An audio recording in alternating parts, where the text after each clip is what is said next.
How's the recipe? We have seen a potential function yesterday, which is super powerful, but constructing them is very hard. So you can even conjecture that for any problem you're looking for, there always exists a potential function which will work. But how to find it, you know, constructing them is hard. Third technique we will talk about today is the primal dual technique. It is a little more structured. You can hope to do this with more success than constructing potential functions. So that's what we'll try to do. Think about the simplest linear program you can write. Minimize C transpose X subject to Ax greater than B and X greater than B. So X is a vector here. Anything appropriate A is a matrix. So this is the program you want to solve, suppose. Now, let's just begin this exercise. So suppose this is a problem you want to solve. What is the certificate of optimality? So somebody says, I have a value x1. Can you test where x1 is in fact the optimal? How do you test something like this? You must have encountered this. Right? Gradient at x1. I never told you f is even differentiable or gradient even exists.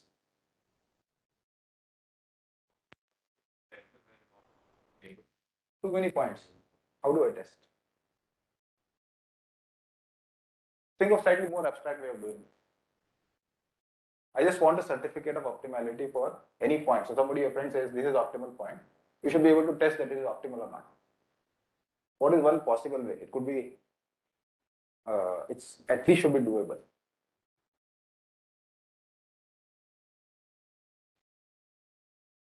First of all, constraints are equal. Constraints, is it necessary? Why? Not necessary. The minima could lie. No, I'm not. This is a different program than this. It's some generic. That's one way of doing it. Somehow somebody gives you a universal lower bound that no matter what happens, f of x never goes below something. And if x1 achieves that, then no more computation is needed. Now that one step I skipped, which is generally hard. That how do I actually establish a dual? And that is what we'll try to do this and call it a dual. That's one way of interpreting what a dual is. There are many ways in which you can think about a dual. My way of thinking for the moment today is, I want to find a lower bound to this program. And that lower bound will look like what in popular parlance is called as a dual. So how do I go about it? Suppose I want Ctx to be greater than some quantity theta for all x. That's what it means by lower bound. Subject to Ax being greater than E. How do I do this? Any ideas? I want such a theta. That's what I mean by a lower bound. This is a valid, so if such a theta exists, it's a valid lower bound to my optimalism. Can you give me any recipe for finding a theta? It could be good theta, it could be bad theta. I don't necessarily mean that you give me the best lower bound. Some lower, which is non-trivial. Just by looking at the program itself. So constraint should tell you something. What should it tell you about the lower bound?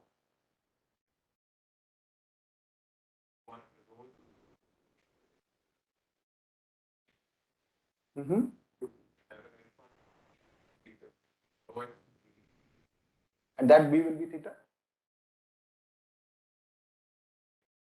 Why?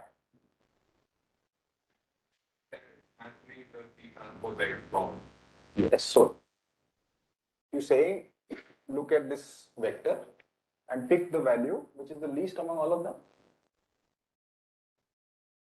Okay, look at max of this as a vector, okay?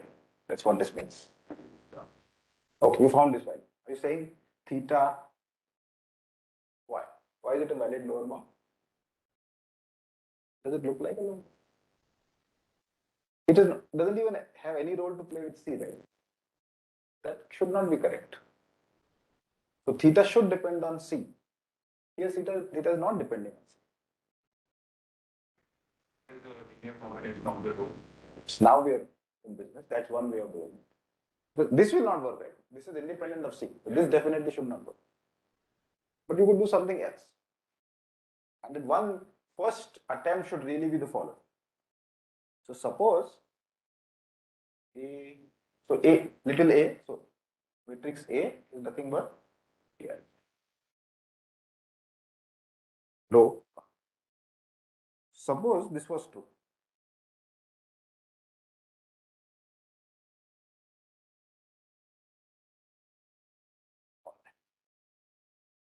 So Ci is this row vector, C1 through Cn, and J is index from 1 to. So I goes from 1 to n, and J goes from. Suppose this is true. Can we get a easy enough theta? If this is true. This need not be true, but suppose it is true. We're just comparing the elements here and the elements here. That's how it's coming. So let's say we do transpose x on both sides. Okay. Multiply. Okay. What will happen? Then B would be. No, so think about what am I trying to find? I'm trying to find the lower bound on C transpose X. So why not write C transpose X and try to see what this condition gives us? Right. So what is C transpose X? It's just Ci Xi. That's all this is. This is C transpose X. Now, given that this is true, what can I write? I can write this as greater than equal to another summation Aj I, and this is I, this is J, and I get Xi. But I know something about this. If I exchange the summation here, what is my constraint? This is also greater than equal to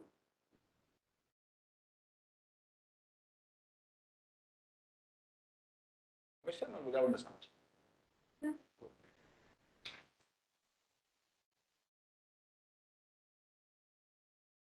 Just going to exchange this summation.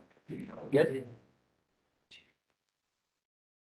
So now this is a valid theta just in terms of summation Bj is a valid lower bound. Everybody is with me? But I also assume something very strong. No, suppose this is not true. How do I fix it? I still want something of this type as my lower bound, and this is not true. What is the easiest fix to this? If you don't know that sum of some quantities is less than something, what can you introduce and make sure that that happens? Good. Slack? No. Find the constant to multiply. Constants? No. The multiply AGI. That is only way possible. So all these quantities, this is m of them. Right?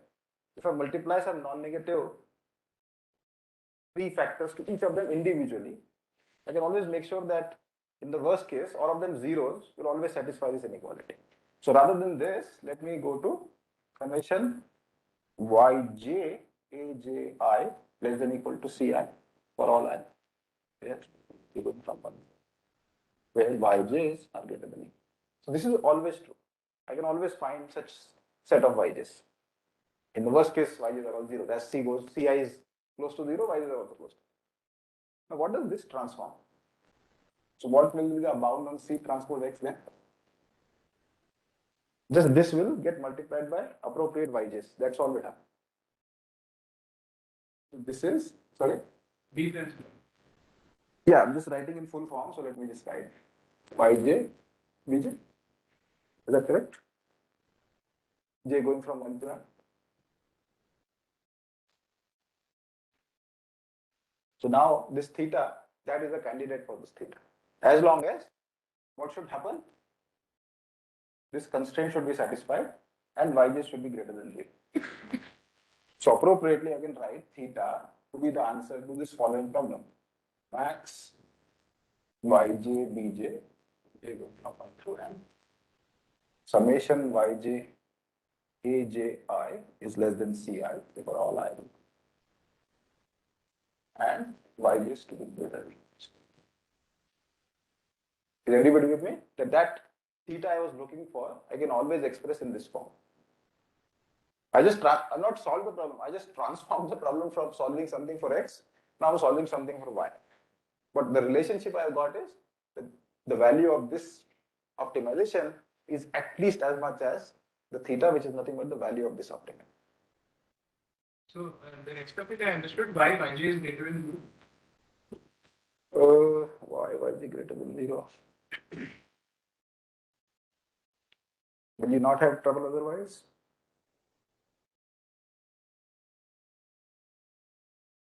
Because then otherwise you can just push it to minus infinity, right? This will be meaningless in some sense.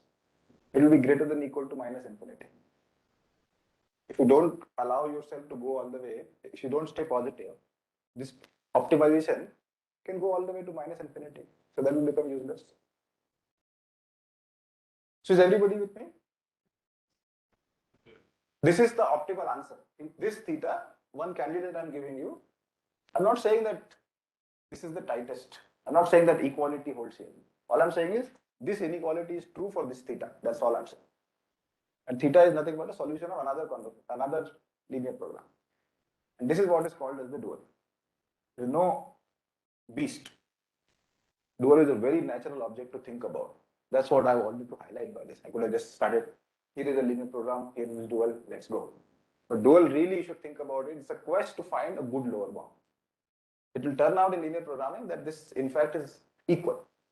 But we won't need that. That's called, so what this property is called weak duality. What this means is that C transpose for any feasible x for this program, C3x is greater than y transpose, sorry, V transpose y when x and y are, so this is called the primal program, P, this is called the dual program. So primal and dual. So this is what weak duality means. That if x is primal feasible for this program, y is dual feasible, then the valuation of the primal is always greater than equal to the valuation of the dual. Yes? Would we always assume that No. This one was, I just created a hypothetical situation. That if this was true, directly I get theta, which is this quantity. This need not be true for your program. That is why I'm introducing the extra variables. So make sure that I can always find yj's which satisfy this constraint. I would say If that was true, I don't need yj's. That's why I wanted to highlight that. For your problem, suppose this is true, you don't need to solve anything. Directly get what you want.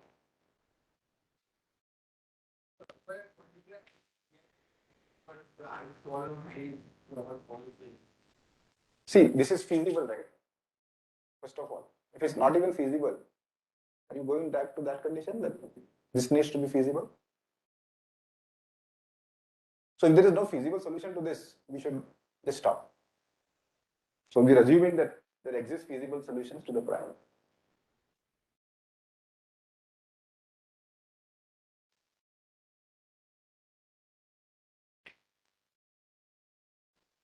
All right, any other questions? So this is all I'll use for my lecture today. What you might also know that for linear programs, there is strong duality. This is in fact equal. But I don't need it. All right. So now let's see how we can use such a simple property for coming up with online algorithms and get some guarantees on the competitive ratio.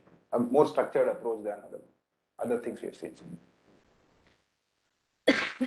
So suppose the problem I want to solve is a minimization problem which looks like this. That's my, so maybe think of an offline problem. I'm given this and I want to solve it. This is a valid offline problem. In the online setting, I will be given some input sequentially and I still want to come close to the optimal solution of this. That is what my goal is. So I'll start with this as my primal problem.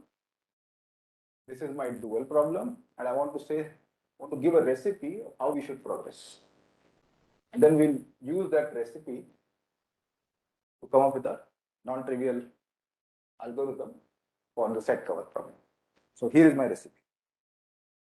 So we start with x equal to 0 and y equal to 0. What does that imply? My initial solution is primal infeasible. This does not satisfy this constraint. But that's okay. To begin with, because that's not my ending point. So initially, x is primal infeasible. This is feasible. So y is dual feasible. I'm just assigning, not doing anything magical there. Now, as soon as each input request arrives, now for each problem, this will be of different type. So I'm writing this abstractly, but we'll specialize this for the set cover problem very soon. So each input request arrives. C is positive. C is positive. Yeah, let's take it C positive. Each input request arrives. I want to update x and y.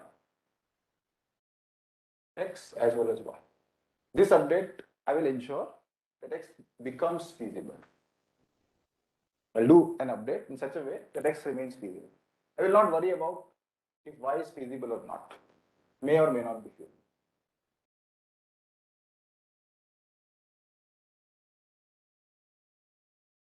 But I will demand that the increase, so delta P is the increase in the primal value because of my updation, has some relationship with the increase in the dual value because of my updation. I will demand that. So again, I'm not doing anything specific. I'm just saying something happens, then I can do something. And then we'll do exactly that for a problem. This is just a recipe to do certain things. It's the ingredients are missing for the moment. What is delta P? The increase in the primal value because of my updation.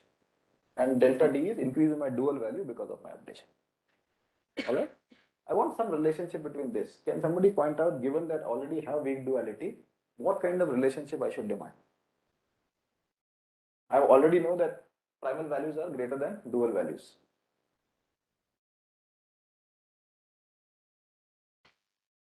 So for any of this to be meaningful, which direction should the inequality go?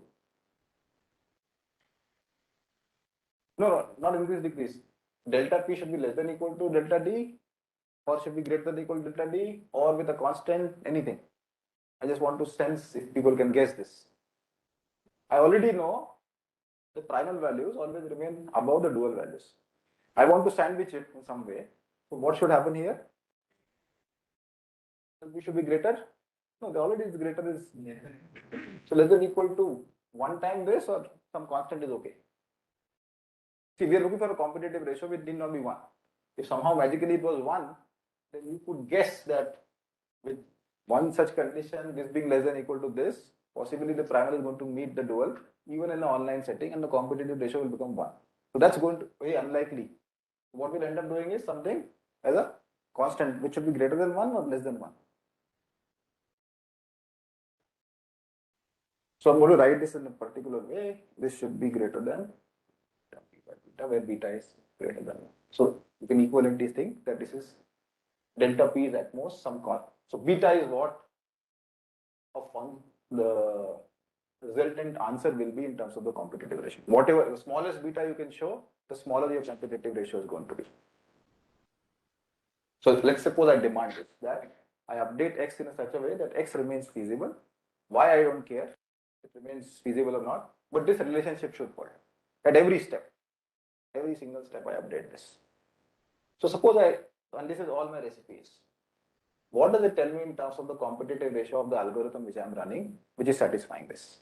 Every single step which satisfies these two properties. Primal feasibility and let's call this 2. And let's call this 1. That's weak duality and this is complementary to weak duality. So suppose an algorithm has these two properties, what can I claim at the end about competitive ratio? Or for the moment, assume that this is also feasible. We'll come back to how not to fix feasibility. Suppose y is also dual feasible every single step. X is feasible, y is feasible, satisfies the relation to weak duality is for free. Sorry? 1 is not going to show. Beta is somewhere hidden there. Competitive ratio. No, competitive ratio should be expressible right now is what I'm asking. Just given this much information, you should be able to say that an algorithm which is able to satisfy these two properties has a competitive ratio. Now, what is that competitive ratio? Sorry? Greater than equal to beta is not useful for me, right? Competitive, so you tell me an algorithm has a competitive ratio greater than 5. That's not useful. Less than 5, I will be in business. I want it to be as small as possible. All you need to do is just combine these two inequalities. So if delta P and delta D satisfy this relationship for every single step, so suppose P is my final, so let's say XF and YF are the final primal and dual solutions. What does 2 tell me in terms of P of XF and D of YF? So P of XF means the primal value evaluated at XF, D of YF means dual value evaluated at YF. And by these two properties, both XF and YF are feasible. And they also satisfy this relationship. So can I not claim that this is also true? Because I started at 0. Every time the increment satisfies this, so eventually the value itself will satisfy. You have this. And you already have 1, which tells you that P of XF is greater than or equal to D of YF for any XF, not just XF, any X and any Y for any primal feasible X and dual feasible Y. This is true. And for competitive ratio, what do I need to compare? My primal value compared to the primal value of the OPT, which also has to be feasible. It cannot be infeasible. So what can I say?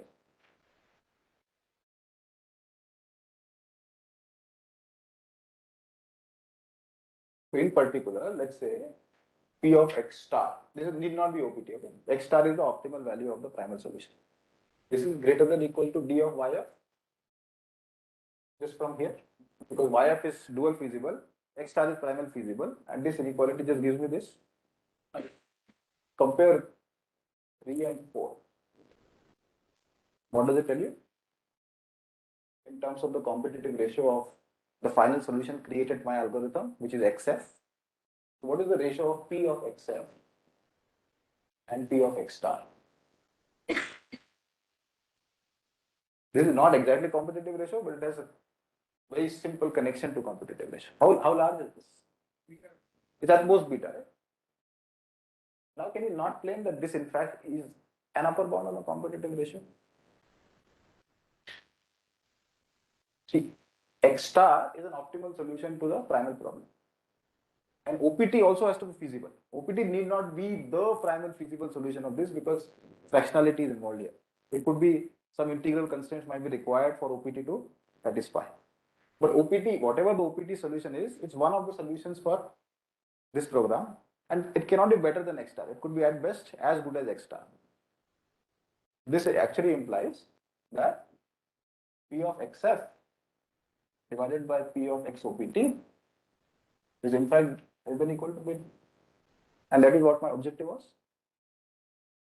I have skipped one step, I will come back to that. I have assumed that my Y also remains feasible throughout, which may not happen and I need to do something. Yes, question. This part I got. Can you please repeat what is delta P and delta P? So delta P is the increment in the value of the primal program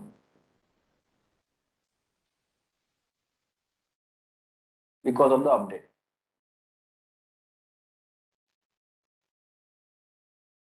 I have not given you anything how to update. Saying think of an algorithm which is updating X and making sure it's feasible. How you update is up to you. That will depend on the problem you're going to solve. But I demand that this condition should be true. And if that is true, I am going to guarantee that the competitive ratio remains. So this essentially is P times, so delta P is nothing but P times delta X, or not P, C times C transpose.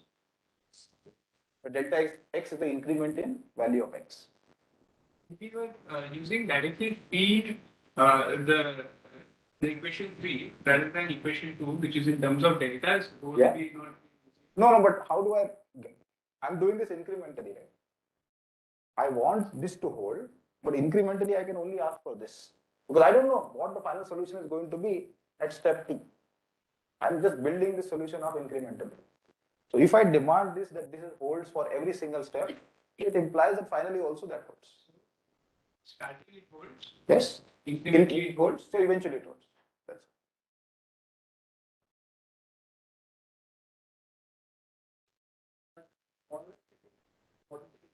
So online setting is, if it was offline, I could have directly solved and found extra.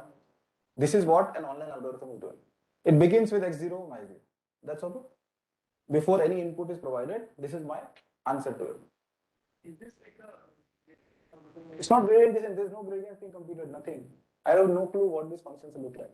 I'm specializing into this, but the recipe is general enough. It could be linear, non-linear. like this kind of like the algorithm algorithm where I assume functions to be So not assuming anything. Just starting with one possible choice, which is not even feasible choice. I'm just starting with something. I will not end with that.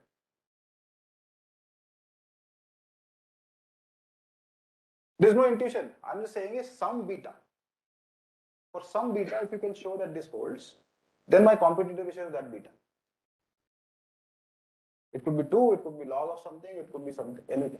Whatever smallest thing you can show for, your objective is to get your algorithm to have the smallest competitive ratio. So you would like this relationship to hold with the smallest possible beta. With beta equal to 1, it may not hold. But the difficult part is how small a beta satisfies this relationship.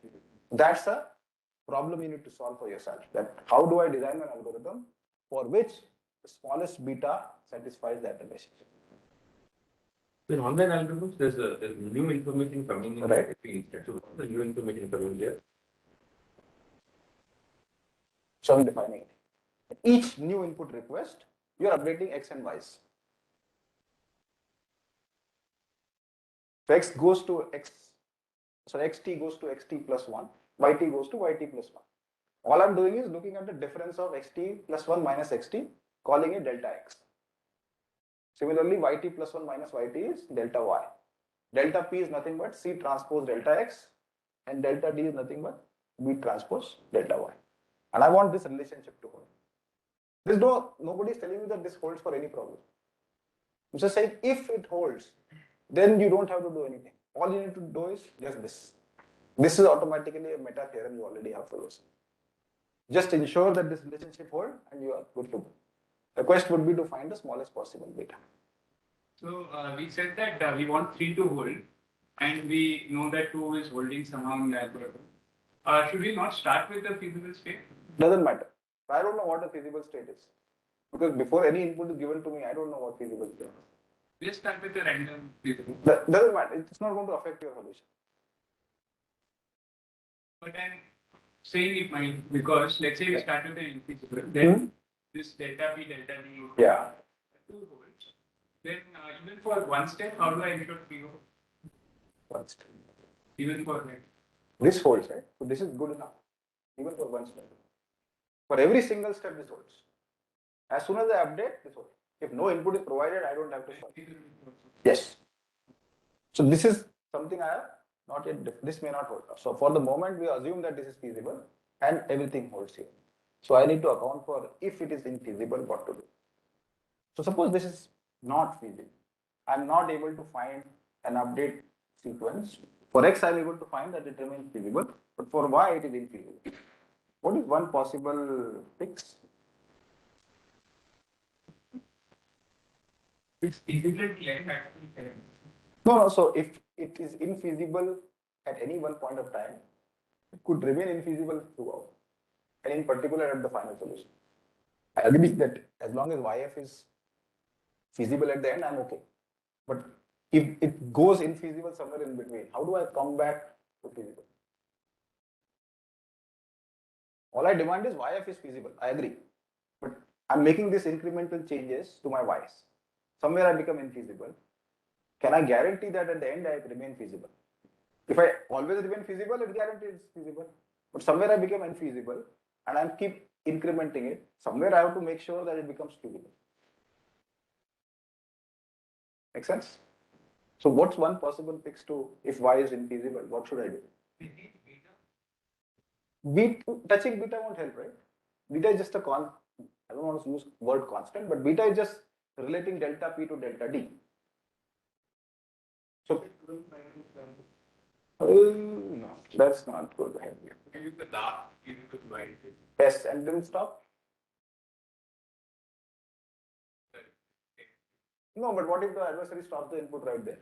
If you're designing it for still adversarial inputs, you cannot go do this because we are looking for adversarial inputs. Anything you do which is artificial, adversary will exploit that.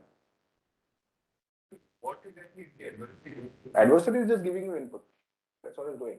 Knowing what you are doing possible. No. Input request is input request is sigma. You remember. Sigma is what is generated by the adversary. So on every input request, so for example, on the bin packing problem, every item appears, you have to assign it to somewhere. That's what that each input request means.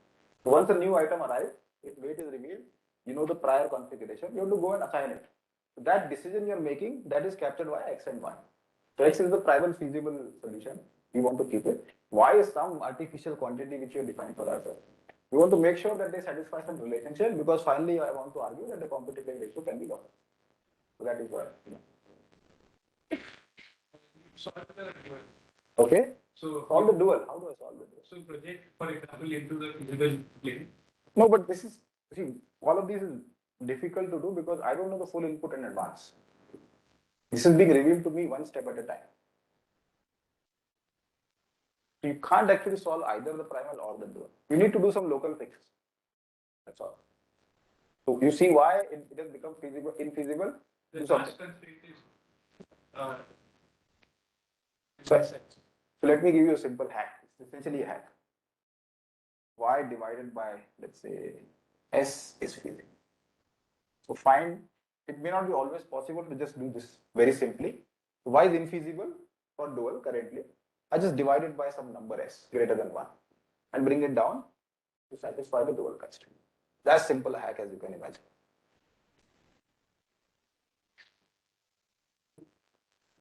Let people absorb what I'm saying. So Y is infeasible. I can always divide it by a large enough number for most of the problems such that this constraint becomes satisfied. See, currently Yj does not satisfy this constraint.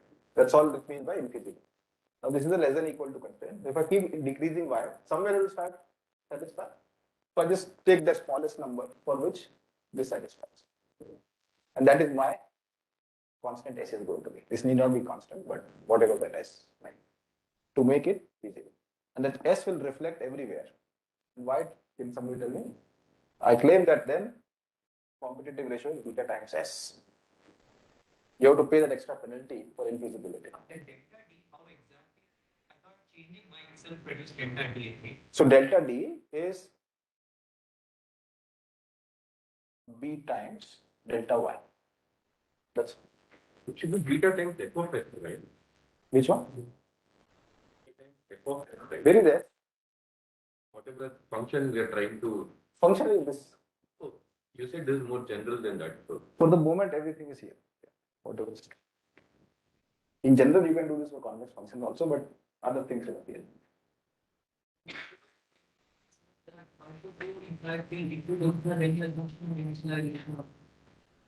I'll leave this as exercise. So when you divide by S, I agree it will become feasible. Yeah. But we are losing optimality. So that We have never claimed any optimality anywhere. All we are saying is our answer, which is x of f, has a competitive ratio beta times s. In a saying x of s is optimal. In a competitive ratio setting, we never claim that we're really optimal. why not for the inputs that have already arrived, Yes. solve that even. Yeah, it's another way, but you'll eventually get into trouble because that solution might not be the solution which satisfies this. Now what do I do? I'm just describing a recipe for you.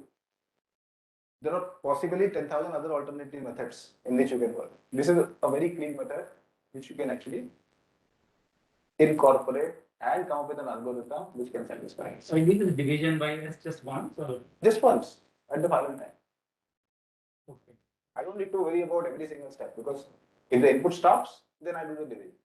So but this is sort of like y dependent now it means It could be wide. giving beta S for the S is sort of Some taking number. another iteration. Yeah. At the end of something, I'll tell you this. So if the input stops, I just look at what my final y is.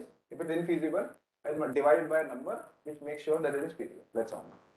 The hack, if you want to think of it as a hack, it is a hack. But hack is super powerful. That's the end of it.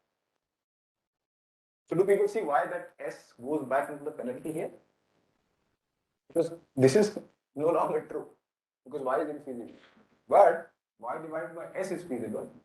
And this is equal to bilinearity of the program d of y by S. So everywhere I can just divide by S.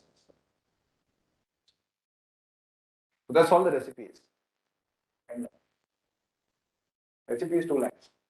Update in such a way that primal remains feasible, doer can do whatever he likes. It should satisfy equation number 2, and at the end, somehow bring down y such that y by S is feasible. So then the adversary is going to try and give an input such that S is maximum, right? If it is possible, yes. The whole point is that it will not be able to give you for a nice enough problem. For an algorithm which is well designed, adversary knows that whatever algorithm you're going to choose, is going to know it. And he can give inputs in whatever kind. I completely agree.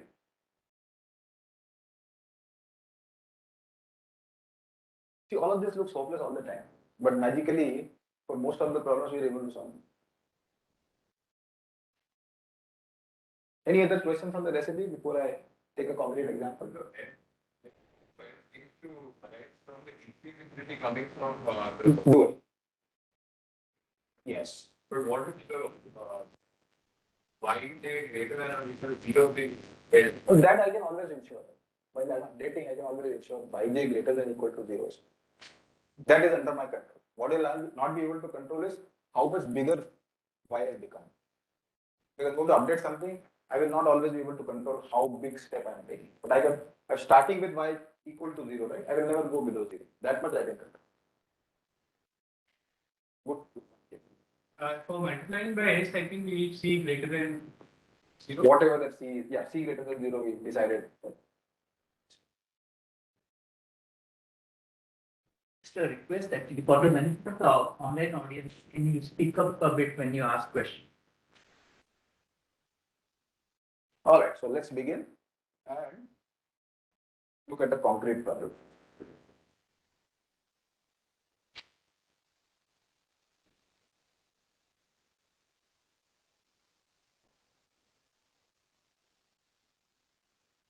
So similar to yesterday, there is going to be a universe which contains elements 1 through n. We are not files anymore, think of them as elements 1 through n. You've given a collection of subsets of U. So it's a Si. I would not then Si is a subset of some subset of the universes. So collection of subsets of universes given to you. That's what script S is. Script Sj is the sub collection of S. Where each S belonging to script Sj contains element J.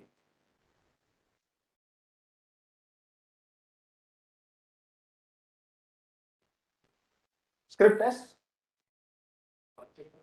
subset of, this means there are n elements in this set, 1 through n. I'm just essentially, you can think of this as U itself if you want.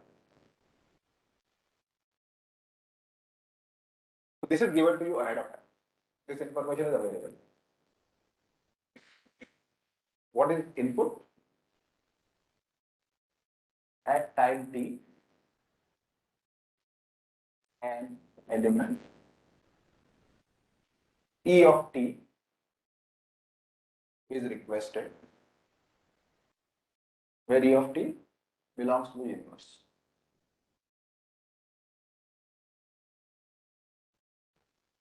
And before I begin, this guy has a cost C of S.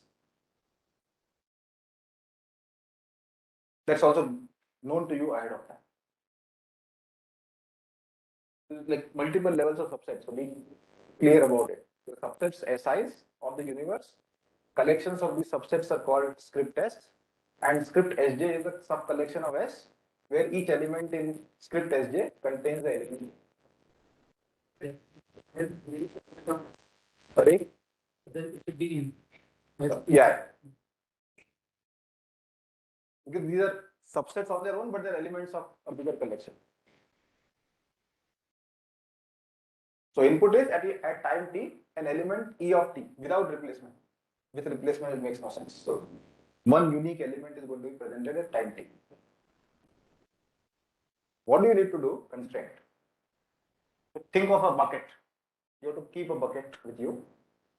At time t, or rather at time t plus, just after element Et has been requested, look at the bucket, let's call it bucket at time t plus, which is right after E of t has been requested. It should contain an element from script Sj. Make sense? Sorry, not really. It should necessarily contain at least one element of script S E of t.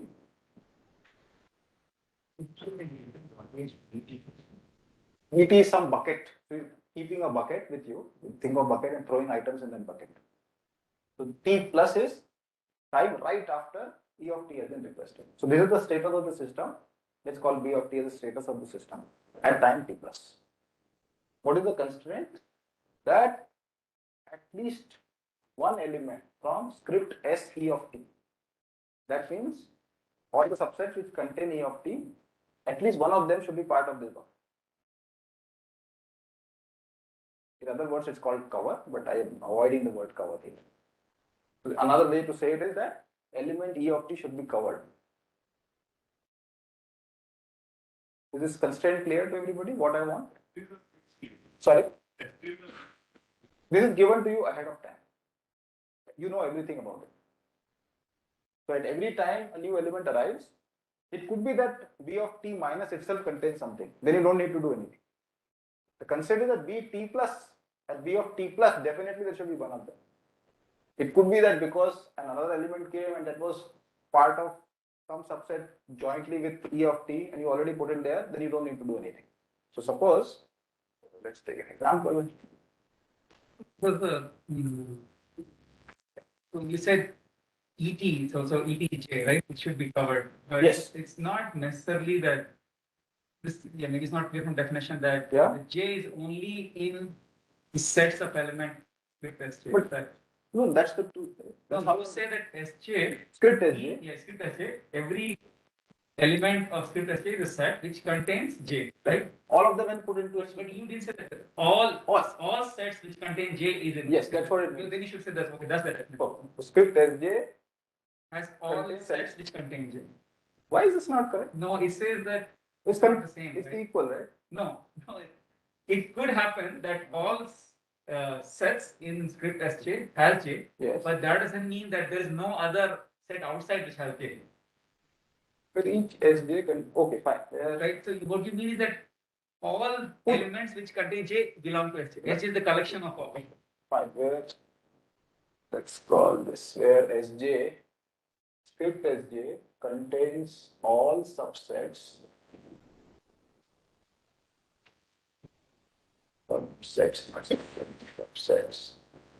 that have J in them. All right. Now this is so. Yeah. Just check those things on the here.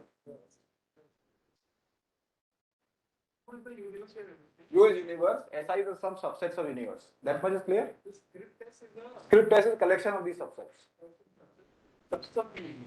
Now I'm looking at a subset of this sub collection where I include all the subsets this type which contain element J. And this constraint is what we should really be focused on. What is this constraint? That once an element is requested, right after that, some subset which contains that element should be part of my bucket. That's all.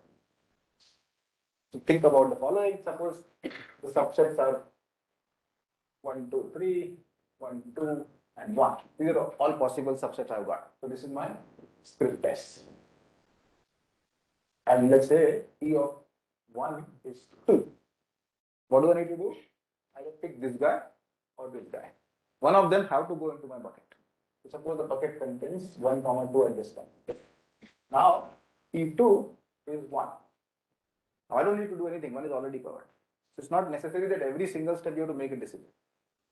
Because cost of these subsets is always going to be greater than or equal to 0. I will define what the overall cost is. So there is no reason to bring this and so what is not allowed is substitution. You cannot throw this back and say, no, now I will get 1, 2, 3. Because it could be that E3 is 1, and E3 is 3, and now at this step, you look back in hindsight, this is the best thing you could have done by just keeping one set. So that is not allowed. If you saw 2, you put 1, 2 there, this remains there forever. You can't touch that again. You can bring 1, 2, 3 also, because that's the only set which contains 3, so you have to bring it in. So eventual configuration will look like 1, 2 and 1, 2 not. Which is superfluous. An offline algorithm would have simply kept 1, 2, 3. So the cost of an online algorithm, this is being done online. I can define a cost and amount. Is equal to C. This is my cost of each subset I defined for myself. C of SI, where SI belongs to bucket at Pn. At the last input, I just look at the bucket, see what all subsets are there, and add the cost of those two subsets. That's my cost. In this, you can even specialize it. So let's suppose the cost was 1 here, 1 here. This input, the online algorithm we chose, has a cost of 2 because it kept this one as well as that one. While offline algorithm would have just simply kept 1, 2, 3 and paid a cost of 1. So the competitive ratio for this input for the algorithm I chose is simply 2. What is V? VT? V is just the state of the system at time t plus. Where t plus is time right after t. I'm avoiding the word set cover, which may not be very familiar to all. Sets have different costs. CSI. It could unbecome. No monotonicity that. And subset with smaller number of elements necessarily has a smaller cost than. So in some sense, this is saying that you try to choose the low cost SI with whatever the. So in the offline setting, you're choosing the smallest number of subsets which cover all the elements shown with the smallest cost. And that's the offline world problem. The online, you have very limited information, so you will do something like this. See, you look at the cost 1, 1, 1. There is no incentive to keep any of these guys at all. You could just simply pick 1, 2, 3 and be done with it. But now suddenly I make it 3. Now the question changes because now it depends on how many elements are even going to be requested to me. There is no guarantee that all elements are going to be requested. If all elements are guaranteed to be requested, then again, always choosing 1, the first subset is optimal. But I can stop by just asking you why you might pay cost of 3. All right, problem clear to everybody? What we are trying to do? Now I want to write that problem as a linear program. You will see it's a linear program.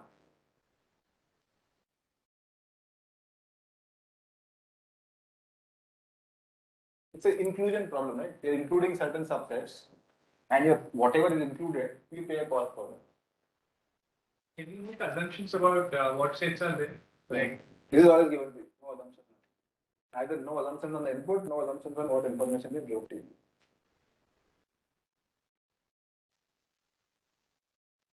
One thing, let's see D to be the max of the cardinality of J over J. So, this is a very important quantity. There is no compactness. Because they are finding history for all the Indias. So the kind of definition of that. It's not a continuity in there is no continuity. So let's not go on that level. You're finding a subgraph. You can define a graph for yourself if you want. Subcover. I want to avoid that word. That's all I'm Everything trying. is finite, so there's no higher, so Ultimate goal is to minimize the. low cost process. Low cost. Oh, just look at this. This is my cost of an online algorithm. These are all the subsets I keep for myself at the end. I'm not allowed to remove anyone as I go along. I can only augment the same. I just found the cost of all the subsets kept in mind. So in the example, it's very obvious. What if I knew that all three elements are going to be requested, I can just stop at this. Pick this and stop. But suppose one is requested, you keep 1 to 3, I will stop the input. In which case you will pay a competitive ratio of 3. Because you could have either kept this one or that. Other case, you can request 2 first. 2 or something. Alright, so look at this quantity. This I claim is an important quantity for my project. Can somebody argue about an algorithm of D is a particular value? Is quantity clear what it means? It's a maximum number of subsets which contain a particular element maximized over. Can be contributed. N is finite. Don't worry about it. It's unnecessary. It will change. Everything is finite here. Not putting soups in nothing. All are maxes and mins. Is this quantity mean something to you? What does it mean? any choice that you have. Or each day. How many choices you have for each day to pick any time, any point of time? Suppose this is 1. You always take that shows up. No, tell me something more. If D is 1, sorry, Completion. there is no other alternative. OPT has to pick it, and there is only one of the 3 to pick it. And now as D increases, this is where OPT will gain more and more power over you. Because larger the value of D, then more and more choices for an offline algorithm to pick given the knowledge of the input, while you will make some local weird choices and pay more. So one should expect that the competitive ratio should depend on D. And that is in fact true. You cannot avoid dependence on D. But the way to think about it is just writing it up and saying that if D is 1, mu is 1 for any algorithm, any reasonable, any feasible algorithm mu is 1. Because you have to make sure that the bucket contains every requested element, and there is exactly one subset which contains each element, so you have to put. There is no alternate. So in the example, you could simply say 4 and 5. Now do what you want, however you give me the input. Whatever is requested, OPT and you will pay the same price. There's just no other way. And as D goes larger, as D increases, OPT. I'm just motivating what result we are going to see. It will depend on D. How linearly, sublinearly, logarithmically, that will. It should depend. Why are we not, so within each estate, let's say there are multiple cells. Yeah. And each of them has a cost. So why are we just assuming the cardinality rather than max cost minus? You're not assuming anything. I'm just trying to indicate that if D is 1, we are done. There's nothing more to be done. And as D increases, and what you're saying is cost can only be variable if there are larger choices. Then OPT could pick the one which is lower cost while you end up picking something at higher cost. And that can only happen as D increases. As D shrinks, the choices also get limited. So what will turn out is the dependence will be log of D. And this is the best possible. The algorithm will prescribe has log D and it also exists lower bound, which you cannot do less than log D. You'll get another term which is log n. You'll see that. So eventually, what you will end up getting is the competitive ratio of the algorithm. And both of them are unavoidable. You have to pay at least log n times log D in the competitive ratio. For any deterministic algorithm, I will refrain from saying for randomized. I don't remember that. But at least for deterministic algorithm, you have to case. Yes. It's kind of surprising. It's completely independent of cost. That's not surprising. Because you're not doing something weird, right? You actually get to see the cost. See, whenever you're picking, you can always pick the set with the smallest cost. That much information is available to you. If you pick the smallest cost, the adversary will not possibly give you elements later which are already contained in that set which you chose for the smallest cost. That might happen. Okay, I think it's a good time to stop. Let's take a break and come back. Describe the algorithm and do that. Algorithm is essentially going to be following this recipe.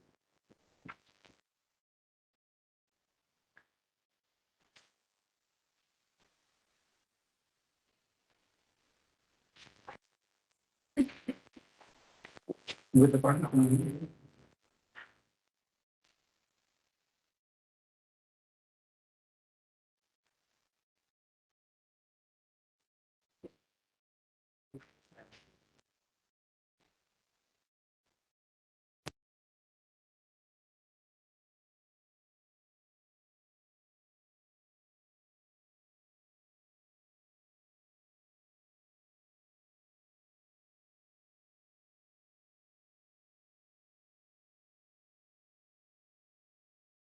So, prove it guaranteed. Is setting clear to everybody what we are trying to do? This is also called the set cover problem. I have avoid using word cover, but that bucket constraint is nothing but a cover constraint. In literature, you only find it as called as set cover.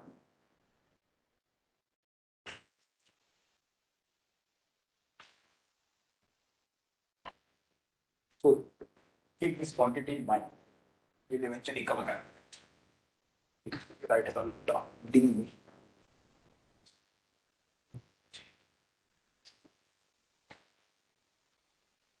Can somebody help me in writing the problem as a linear problem? So let's say C is the set of all costs for each set in X. Okay. X is Yeah. the set of sets in our class. So let me just say for each S or SI, you can let me find all these subsets which are part of script S. Say S in script as For each S, I need to have a variable XS. Let's call that XS. And the cost of that is C of S. So this is going to be my real cost. So by C S times XS. And what should I do? I should just sum it over whichever are available. I might be sloppy in notation, but this is precise. So that's going to be my cost. What should the constraint I should enforce? I want to enforce the covering constraint. So the P should relate it to your sigma, whatever, or ET, whatever. In one. So Right. that means ET should be included. So Right. So why should I write it in terms of excess? summation or Right. S belongs to script Sj. Something should happen. Excess should be greater than equal. And the real problem I should insist that S is. This is what I should really insist.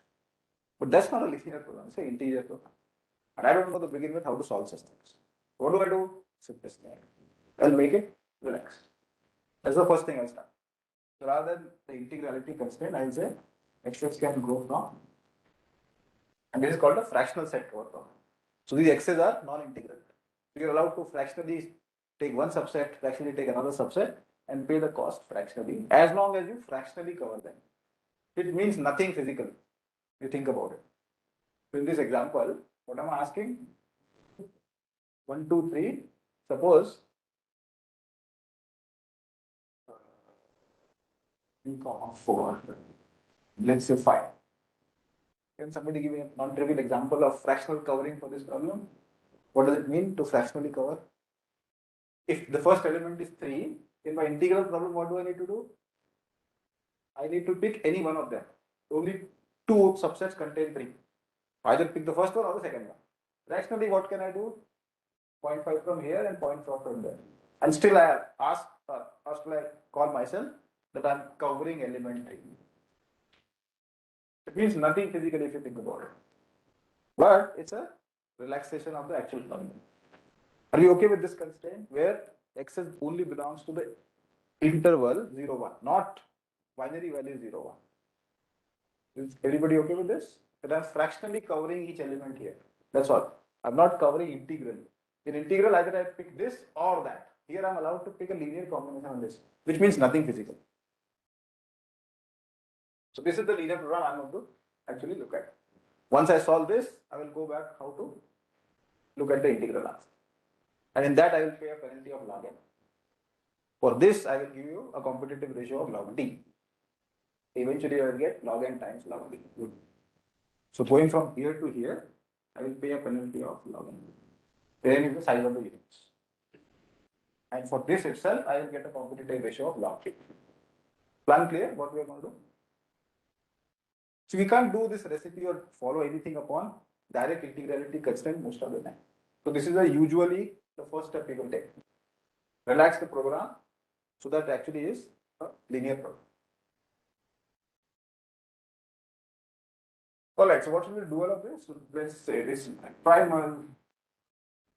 What will be the dual of this? Let me just write.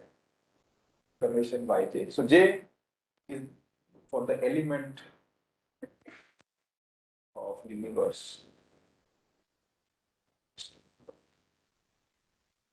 J belongs to Q, and the constraint will be of j such that S belongs to script S by j.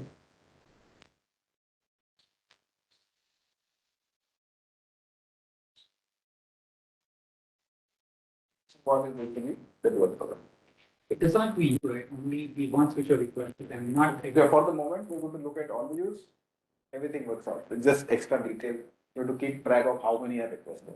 So you can restrict your attention to you are where you are in a subset of you actually requested, but nothing goes wrong. So for the moment, assume that all of them are going to be requested.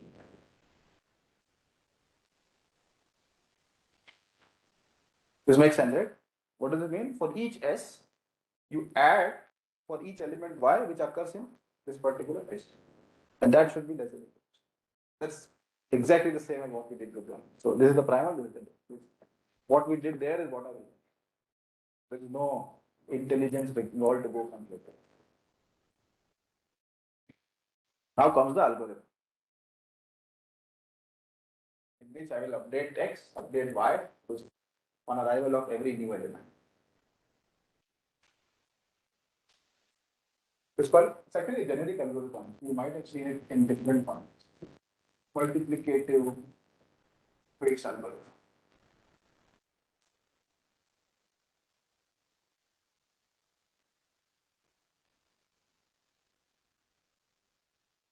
So following my recipe, I will initialize X S equal to 0 for all S, Y j equal to 0 for all. On request to element. Do the following. This is interesting. Keep with the map. While summation S is like this less than strictly less than. Here is the update.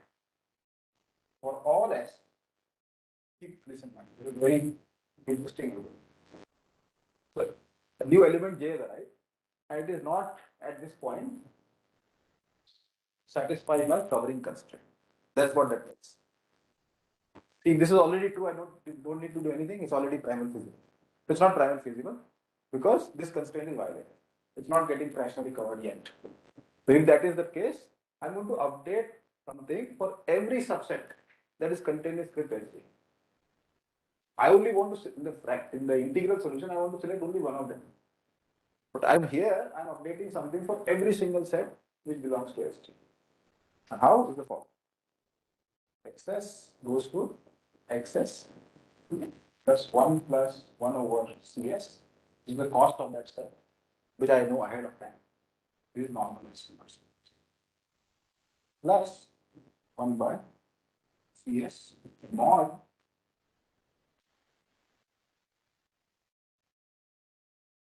So the increment is only, this is already always was there. The increment is excess divided by CS plus 1 over CS times the cardinality of this set script SG.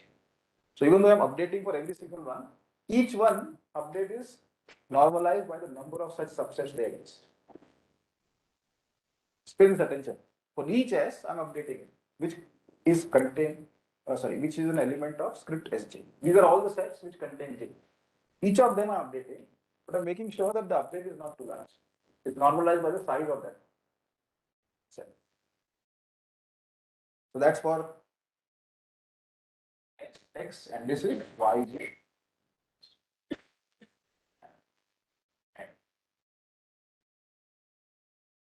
That's all the algorithm. Any comments on the algorithm? It's a very generic algorithm. What is it doing? As long as you're infeasible, keep updating the weights, which is excess weights, for each S which belongs to S. In this example, 1, 2, 3, what will it do? Suppose 3 is requested and 3 is not fractionally covered. It will update the weight of this set as well as this set simultaneously. But normalize it by 2 because there are 2 subsets which contain 3. That's what does it. And Yj, the dual variable, for every single iteration is getting added by 1. This loop might run for I don't know how many times. It depends on how small these values are. So you have no control over how many iterations this algorithm is actually going to do for every requested element. It might be very slow given these values. Eventually it will stop whenever this fractional covering constraint is satisfied. But this might be run for very long time. And for every single such iteration, I'm adding Yj by 1. So keep this in mind. So Yj is not necessarily 1. It can go to whatever value there will be. Okay. So YJ update might throw it out. Throw it out meaning? Yes. So that's the one example. Very quickly you can see that Yj need not be feasible.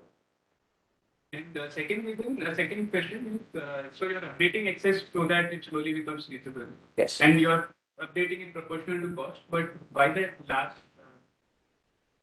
Last is to normalize it with respect. See, I'm updating for all of them, right? That could be too large because summation of this might be going very fast. This term is making sure that the updates are not too large for each of these sets. I could have picked one such subset here that could have also done the job. All I really want to do is in the integral problem is make one of them 1. That's all I really care about. Not doing that here. I'm increasing all of them, but at a very small rate. And that rate is controlled by the number of subsets that contain the element J. In fact, like I have reworded, why not keep only that term and remove the other term? Excess into 1 plus 1 by CS. Keep the recipe in mind. It's already telling you something about the recipe. It's all reverse engineered if you want to think about it. I want this to hold. This is already telling you that this holds if you think about it with a certain constant beta. Can somebody guess what this beta is here? Maybe you can actually directly see from here what that constant is. If not, I'll come to that. Constant is going to be 2. We don't see it. So, but that's the reason why we are updating in a particular manner. What is delta excess? Delta excess is excess, whatever the value currently was, divided by CS plus the additional quantity. For all of them, I add these guys, only 1 over CS will survive.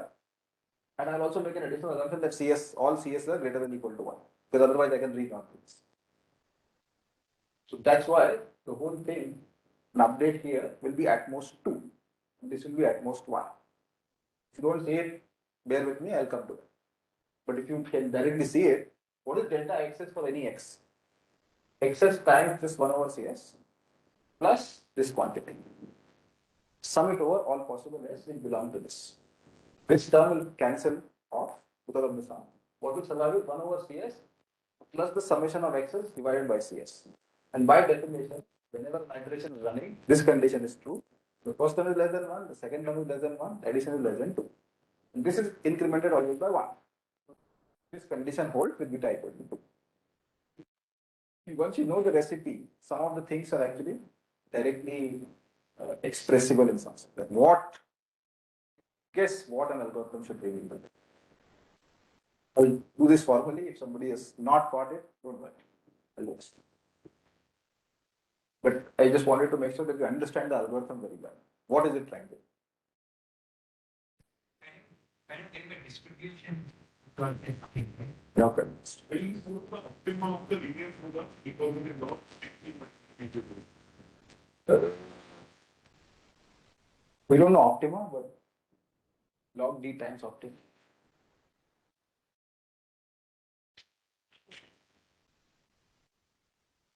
Any other question? It's very simple, a 2-line algorithm. That is the good part of algorithms which are expressible in few lines. There's less room to go wrong with them. Always keep this in mind. If the algorithm has if, another if, another if, and another if, let's not worry about it. It is very likely that you miss some case. Okay, what can I erase?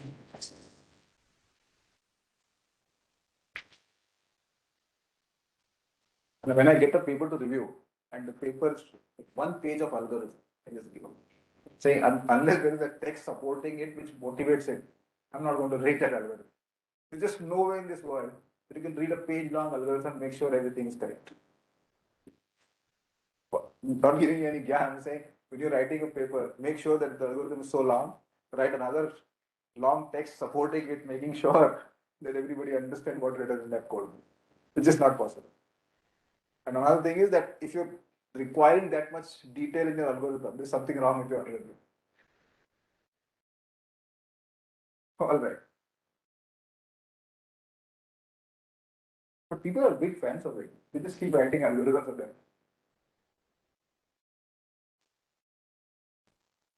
Okay, so what do we want to prove? So I need to prove this. Do I need to prove this? That primal feasibility by the algorithm. This insists that while this is infeasible, keep changing. So eventually it will stop because all of them are only going on. So primal feasibility is perfect. Dual feasibility, I don't know. So dual is getting updated, I don't know how many times. So I need to keep track of how long I'm going to run this dual. And at the same time, I need to take care of this. So these are really the 2 issues I need to worry about. Dual feasibility or dual infeasibility, how infeasible I am, so that I can scale it down and make it feasible. And do I have my equation number 2 holding for a particular latency? That's all we need. The 2 comes almost for free by the algorithm. All the work needed is to show how infeasible Y becomes.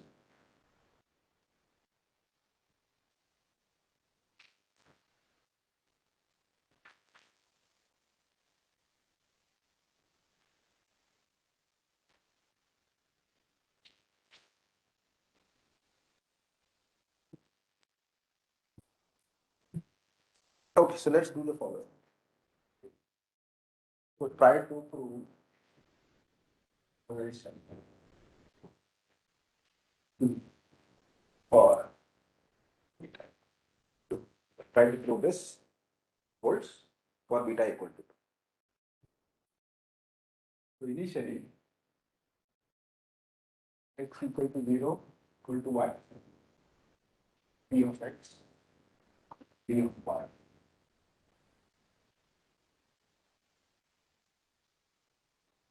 Consider the request for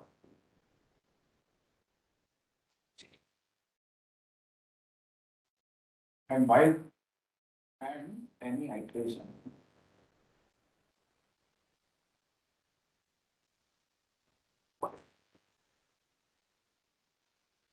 What is delta XS for any one iteration of the loop?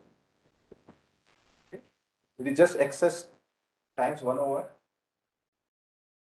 CS plus 1 over CS. That is okay for each iteration. It might run for as many times, I don't care.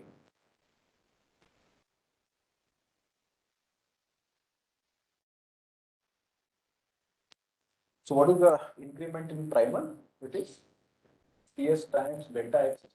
Because no other sets are getting updated other than the ones which contain Sj. The summation over S belongs to this Sj. That's my increase in the primal value here.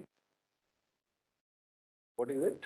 This is CS times XS over CS plus 1 by CS.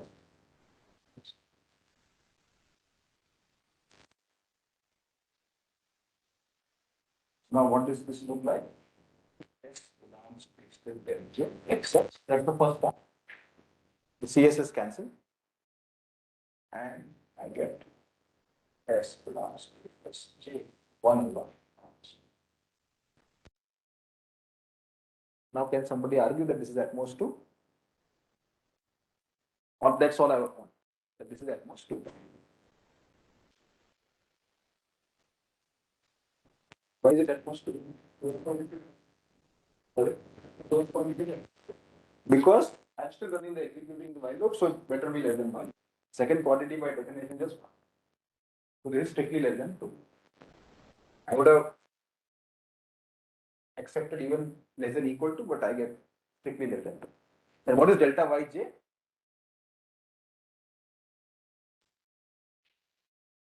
Delta Yj is just 1. On any iteration, I just increment 1. What's the increase in the loan cost? Just 1. Your YG update should be outside the while. No, it's inside the while loop. Everything inside the while loop. For every iteration. And what is my primal cost? This is just summation of I. There is no multiplicative effect. So delta T is equal to 1. So delta P is at most 2. Delta T is 1. So I get a relationship 2 with beta at most 2. This is. So first is X is physical. Now all I want to worry about is how large Yj can become. That's all I want to worry. Anybody with me? Yeah. So we are updating over all sets in FJ. Yes. But what if we just update over bill cost in FJ? Other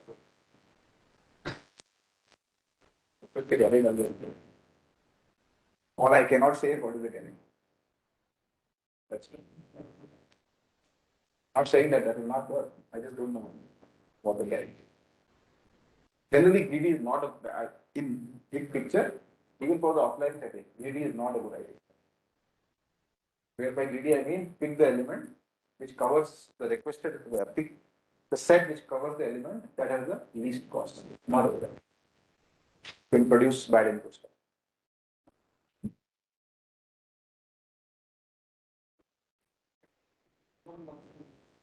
Delta D. What?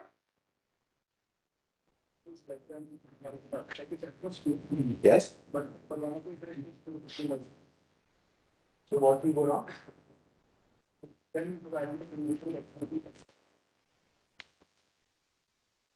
What do I need? I just need delta P to be less than 2 times delta D. That's all I need. Now the rest of the work will be to control how large Yj becomes. Because Yj is inside the while loop. That's why I want to, if it was outside, it would be trivial. Yj remains physical. So CS is greater than 1, you CS is greater than 1, I'll use it from there. then you don't need to check feasibility. This already good. Why? So why? Summation over J, S, and SJ. Yeah. Yj is going arbitrarily large. Just think for even for each j. You're running it only once, right? No, it's inside the while loop. Keep this in mind. Otherwise, I need to do any, no need to do anything. Every time X is updated, Y is also updated. Right, you do multiple iterations also. And I don't know how many iterations there are going to be. That is difficult to control. Now, what we'll try to argue is it doesn't blow up too much. And that's where D will come into play. Where D is this quantity. Max of status. That the quantity will tell us something about how large Y is. Plans good?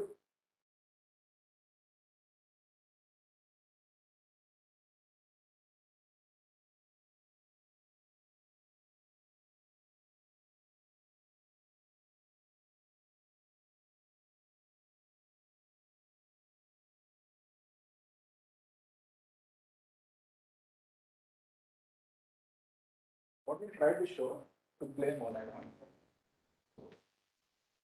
Okay. XS is at most 3 for all X. It never goes beyond 3.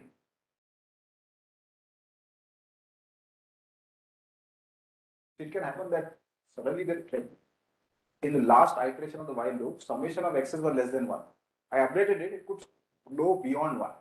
How much more? At most 3. It's not obvious, I need to prove it. Then at most 3.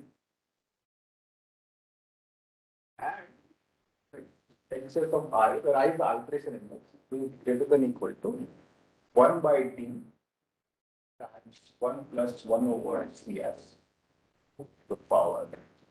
Some notation. Where cs are equal to g. Or g. I is the iteration. This is what we are going to show.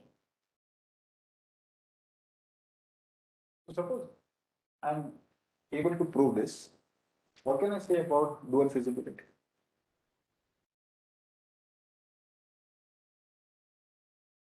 Suppose these two conditions are true. That xs never goes beyond 3, and at any iteration, xs is at least as much as this quantity. I want feasibility in this respect. So it's tracking this quantity with respect to 3. What can somebody do? This and these are comparable. That is any iteration. I can equivalently write. This is actually giving upper bound of 3 on this quantity. What is the constant? PSI essentially is what I am interested in. Can people say it's log D? This at most can become order log D. What does it tell us? That excess of I is less than equal to 3 and excess of I at least so much. I can compare these two values directly. So 1 by t times 1 plus 1 over cs to the power 2s of I minus 1 is at most 3. Now all of these are constant. These are constant, cs is a constant. Only term which is not a constant is ts of I. So this tells us that ts of I is at most all the log. You can throw in cs also if you want in the inside term. What is TSI? TS is nothing but exactly my feasibility constraint. So if I could lower every single y down by this number, I will make sure that this is greater than equal to the CS gets multiplied here. Okay. Can be made sure as long as I can divide each of these yj's at the end by a term which is all order log. Are people with me that if I show this is sufficient? I will show that. But this should be clear. All I'm doing is I'm overwhelming this quantity by 3. This is sitting in the exponent, so that will already tell you that TSI, which is nothing but the constraint I want to control, is at most order log D. So by following this algorithm, I never reach the constraint by more than log D times CS. This is what the constraint was, which I am trying to control. I'm showing it is at most log D. So if I individually, whatever final solution is created by the algorithm, I just divide it by log D. Can you repeat this? I didn't get this from claim downwards. Okay. So for any iteration, this remains less than equal to 3. Is that Claim okay? which you're not going to prove. We will prove these two claims. But once I have proven this, I want to claim that I'm Okay, done. so you're saying those two claims you're not proved, but let's assume that Let's assume for a moment that those two are true. 1 by d 1 plus 1 by cs to the power tsi minus 1. What is tsi? This quantity, which is nothing but the How constraint. many iterations which you have? No, that's exactly the constraint I want to control. Okay. It's rewriting that definition. I don't want to Okay. put this in the power. This is exactly that. Okay. Now this quantity is sitting in the exponent. This is what I want to control. What I've shown is that this quantity is less than equal to 3. This better be less than log D. And this is log D. I wanted to claim only CS. If I individually go and divide each of the yj's by a term order log D, this will come down to where I want. That's all I want to do. And from our recipe, that S will be nothing but log D. Beta is 2, S is log D, so overall competitive ratio will be 2 times order log D, which is order log D. So I just need to prove. This is E. Once I show this, this is E. Showing it, this one is slightly the only complicated one. Yes. So summation of y at what time? At time. Any time, that's the point. Any iteration. This is true. So, in particular, the final items, where I stop.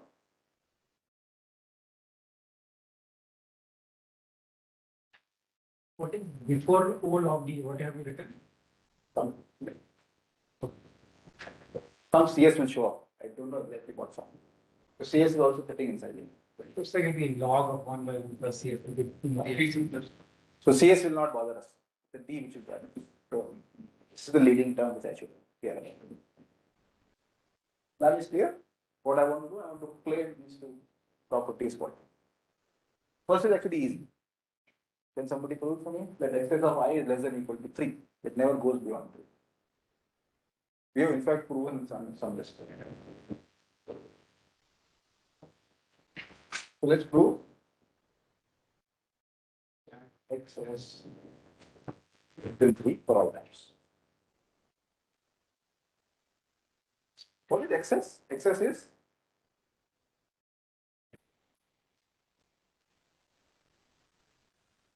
in terms of delta excess. See, any iteration, while the while loop is continuing, excess value is less than 1. Because otherwise, the summation is always greater than 1, you have stopped already. So, excess at iteration I plus 1 is at most excess of I plus delta excess of I by definition. Quantity. And what is this value? Because I have continued to I plus first iteration, this better be less than 1. Because otherwise the summation itself is smaller than 1. So individual quantities should be less than 1. So this is strictly less than 1. And how large is this? I have already counted 2. The delta it never goes beyond 2. This I have already shown. Sorry, not delta. Sorry, give me one second. Delta excess is also less than equal to 2. I will show you. So just look at this point. How large can this quantity be?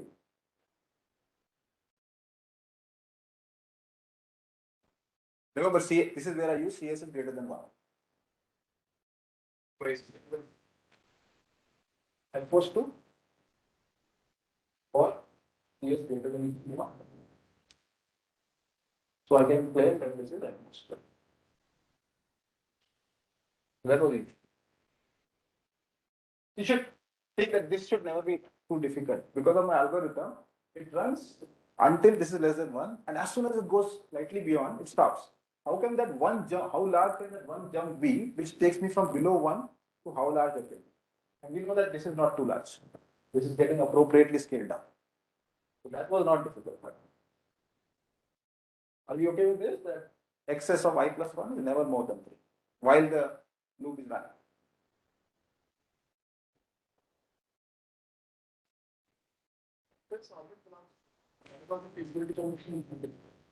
Excess belongs to 0, comma 1. Relaxation constraint. Yeah. So, what do I care? So don't worry about this. Just think of this as relaxation. It's not need not be integral. I will come back and make it integral. So they are given feasibility. The summation of that is greater than equal to any. This is even for the integral. I want to cover everything. But how did you check that? You said X is feasible, but By definition. If it's not feasible, I keep running the loop. So it will stop only when it is feasible. And these numbers are only going right, up. but each update is not feasible. Only at the end of the while. But that's it will stop for every element. Excess I may not be feasible, right? Yeah. Even though when you When add it stops. So that's why this while loop keeps running. that I agree. So Because I care about what is the final thing when it stops. Individually, it's not good. Alright, so we are. This claim is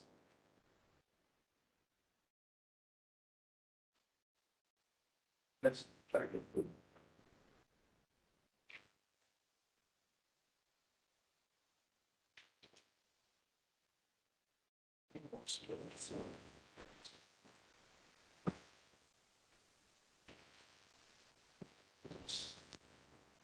Let's see. So initially, x is 0, and what is this quantity TSI or TS of 0? Is also 0. Because y is also 0. So in the beginning, because this power is 0, this whole term is 1, 1 minus 1 is 0, this is 0, so I am good to start. Initially x is 0, induction can be.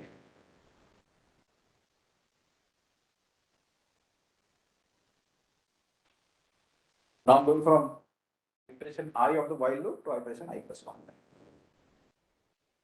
What is excess of I in terms of excess of I minus 1?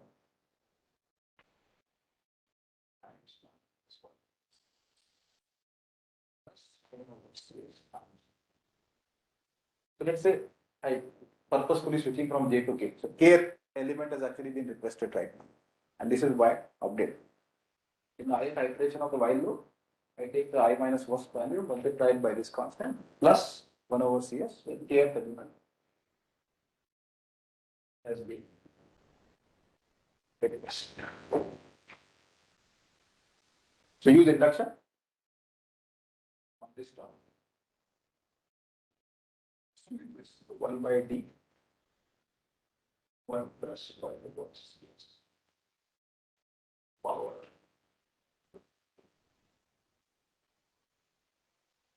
Yes, I minus 1 times 1 plus 1 over Cs. And what do I bound this quantity by in terms of D? D, remember, is defined at the leftmost string. 1 by Cs times. So D is at 1 by. Okay, so all I need to do is now somehow combine these two terms. Where is minus 1? This I want to prove. So minus 1 in this. Very good. Thank you. The minus 1 is very important. It will make sure that I cancel a lot of terms. What is this equal to in the form I want to write? See, how does Ts of I differ from Ts of I minus 1? Which term has to be added extra?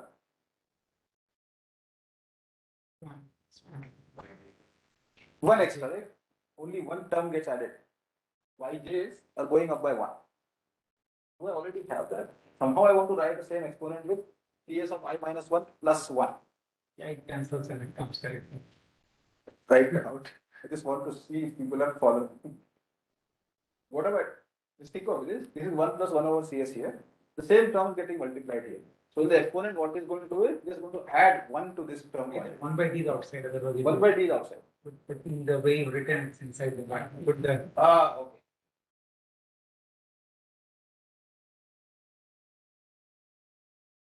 Okay. Maybe I should just rewrite this. Very bad.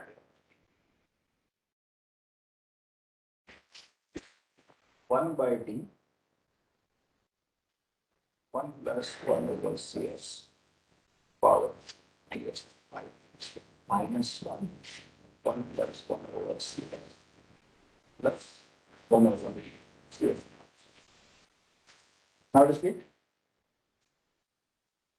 this term is exactly this term. And when they multiply, all they do is to add 1 to it, which is exactly what Ts of I is. So that much I did. Now this minus 1 multiplies this one. The minus 1 multiplies this also. And this takes care of this term. So this is nothing but 1 by d times minus of 1 over cs. So this will essentially go out. And a minus 1 will remain, which I actually want for the next term. So I can essentially do this by 1 by d, 1 plus 1. I might be skipping one step or two. Minus 1 plus 1. Now this plus 1 is nothing but yjth value, because yj turns out to be an additional one. So yj of I plus 1 is nothing but yj of I minus 1 plus 1. You can just say PSIs are, like in number of. I don't want to write that, because what is happening is in every iteration yj is going up by 1. So whatever these yj's were, I'm adding additional 1 to all of them. Exactly from your do now you're like Yes. adding plus 1. So That's number of precise. iteration is going to be how So this plus 1 I want to write in terms of yj. That's all I want to say. So this plus 1 is nothing but the increment in yj which is happening by my algorithm, and then I can count it across exactly that. So my definition of PSI involves yj, not plus 1s. So if you follow the algorithm, this is QAT. Do exactly what I want it to be. I'm done. I've proved both these claims. From both these claims, you already argue that this order log d. So what do you do at the end? At this end of while loop, you go ahead and scale each yj down by yj by order log. That's all the algorithm will take. It will be primal feasible by definition, dual feasible by our computation. And we already shown relation 2 holds with beta equal to 2. So the overall competitive ratio is 2 times order log d with order log d. Well, this is only solving the fractional problem. We are not yet touched the integral problem.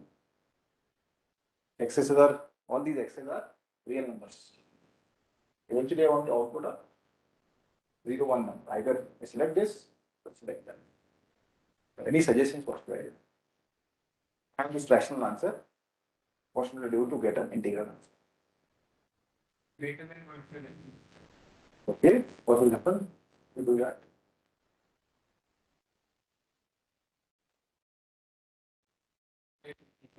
We get an answer. Also want to make sure that how much do I lose? it is login. Why? The rounding is leading to some error. No, so So extra, basically we take an extra. Then how much is the question? There are so many ways in which you can round a fractional solution. You can do it probabilistically, you can do what he's suggesting. If it's greater than half, make it 1. If it's less than half, you make it 0. Or you randomly pick a coin saying value of excess, with that probability I make it 1. That's another way of rounding it. There's so many ways in which you can round. Every rounding mechanism will give you some gap between where you are right now and where you end up. Think how should you do, and if that happens, what will the resultant penalty will be. You can even think of including D in your rounding. D is actually an interesting quantity even for rounding. So rather than just saying 0.5, yeah, why is 1 by D the right thing?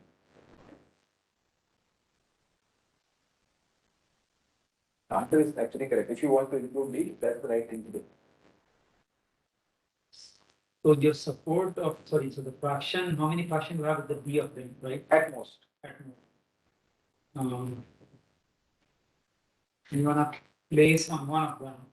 So if anyone's weight is more than 1 by D, you make that particular by 1 and rest of them zeros. Right. But 2 can be, but more than 1 can be more than 1.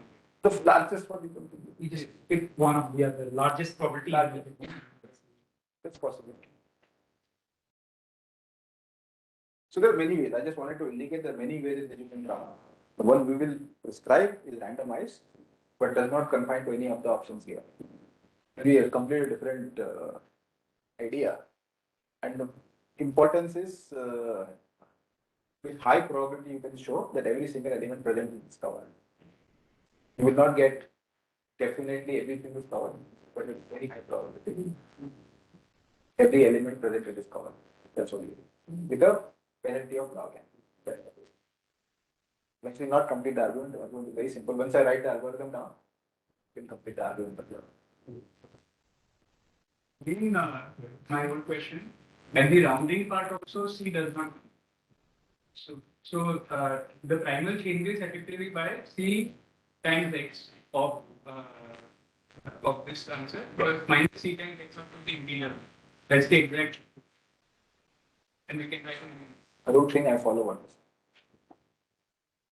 So the best primal solution is C transpose times X. Star. C transpose times X star of the non-integer Yes. fractional solution. And let's say C transpose X integer star of the integral solution. Right. We can try to minimize this for all. It's never a good idea. I've never seen anybody doing that. Might be a difficult object to find out. Because who knows how far the gap is? In the X star versus X OPT star, gap could be large. The fractional solution gives you no guarantee about the integral solution. Integral solution will be much worse than a fractional solution. So it's difficult to control even the optimal versus optimal. Let's just prescribe which one.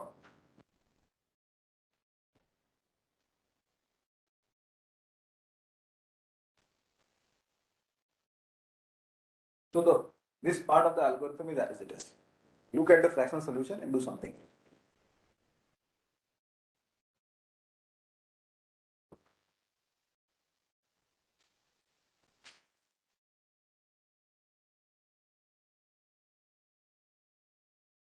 For each S, which is part of my set,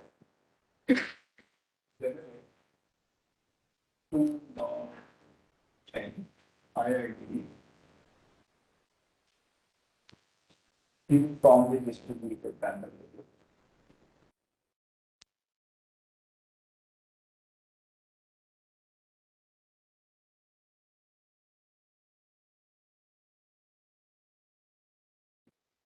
All them.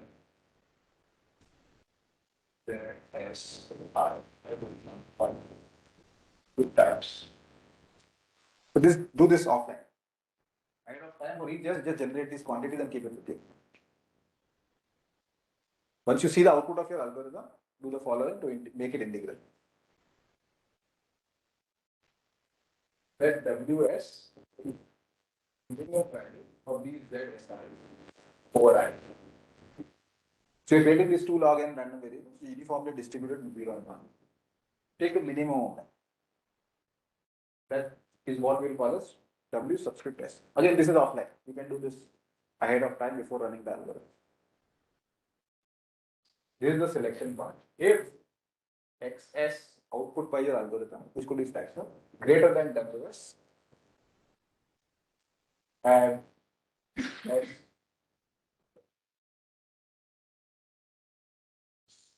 C is my set count. C union.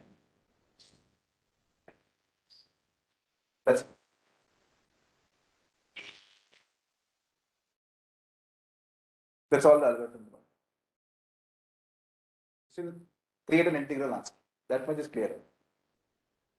It might put lots of unnecessary excess. That's it.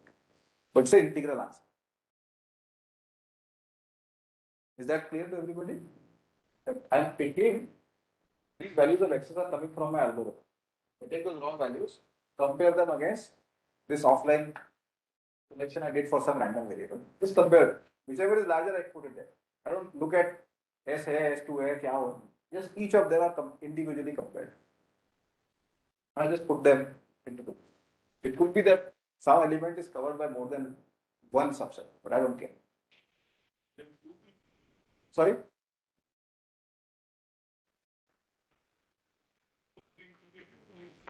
Both of them. It's doing element like S by S I'm doing. I'm not looking at what has happened again.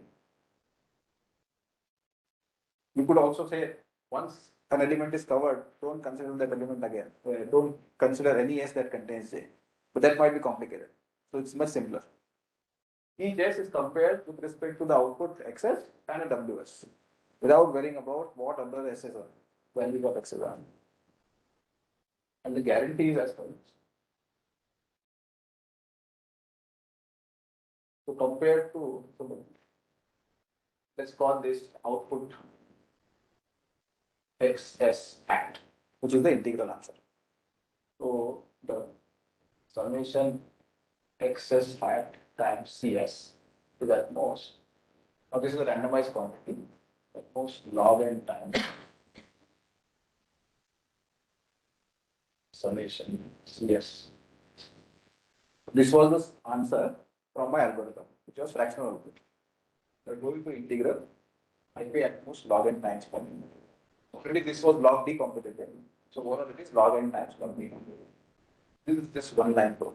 Just stare at this is just obvious. More interesting is that the probability that any presented element not covered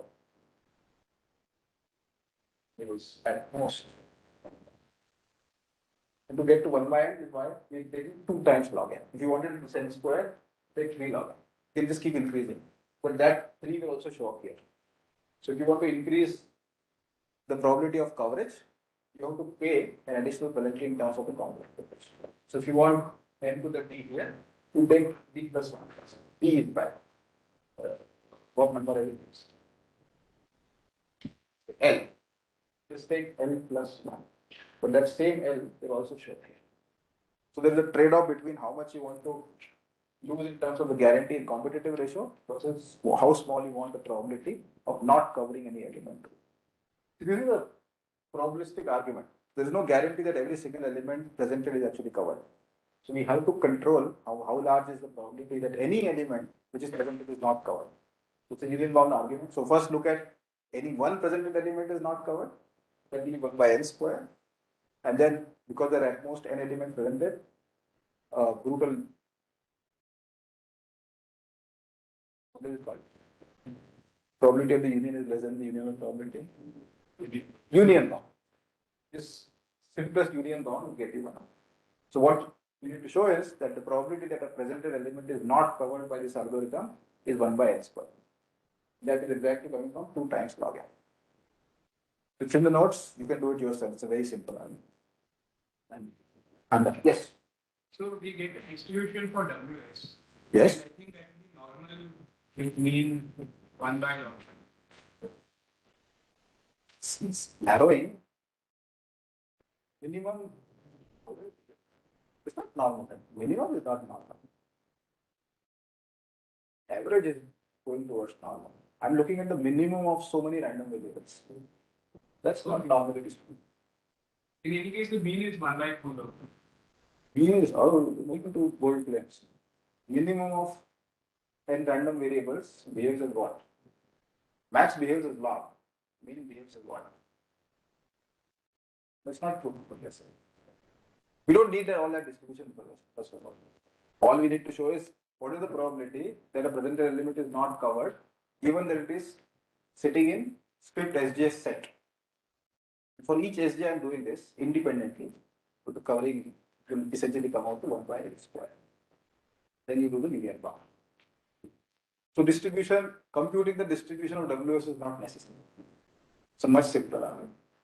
All you need to do is fix an element J which is presented. How many sets cover it? Script mod of script SJ. And for each of them you have to miss, because if any one of them is covered, you already are covered. For each of them to be uncovered, you have to have miss over these many random variables. That's the target. So all of them are independent, so things work out. So this is a very different way of counting.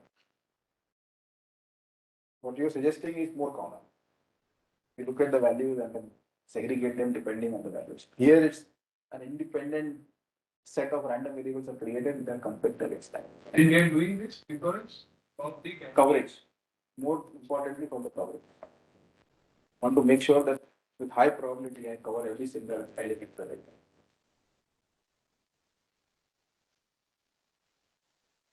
But in the 1/d argument, you are It works, the guarantee worsens to D times. So the competitive ratio, you'll have to accept a penalty of D, not log n. The D could be large compared to. So that is why that's a. So this is also I think homework number 1 today. That if you do that rounding, you will lose a penalty of D without having to worry about what is the probability of covering. Everybody is covered. Only that the competitive ratio guarantee goes up by D and not log n. Any comments on the homework? I have not seen anybody turn it in. Are they difficult or people haven't looked at it? It can be frank. Sorry? I'm not good there. Yeah, it's okay if you're not good, but if they're difficult, then let me know. I don't think they're difficult. You just spend time. And learning to me is not about exams. I think learning to me is all about homeworks. If you really want this to stick with you for a while, if you're not doing homeworks right now, that's completely okay. Do this in next 15 days, we should be okay. If you delay it any further, you just sleep away. All of it in this way. So the problems have been chosen precisely. I have not put more than 2 or 3. And if there is 3, all 3 are similar. But please do this over a period of time so that it sticks for a longer, maybe a year or so, you will still remember what. Otherwise, it will slip away within a month. Within a month, if you don't do it. Alright, that's all I have today. So tomorrow should be a lightweight lecture. We'll do online convex optimization with switching constraints. Something very fancy, very fashionable. And you can bring in all the questions you had over the last 4 days tomorrow and leave some time at the end.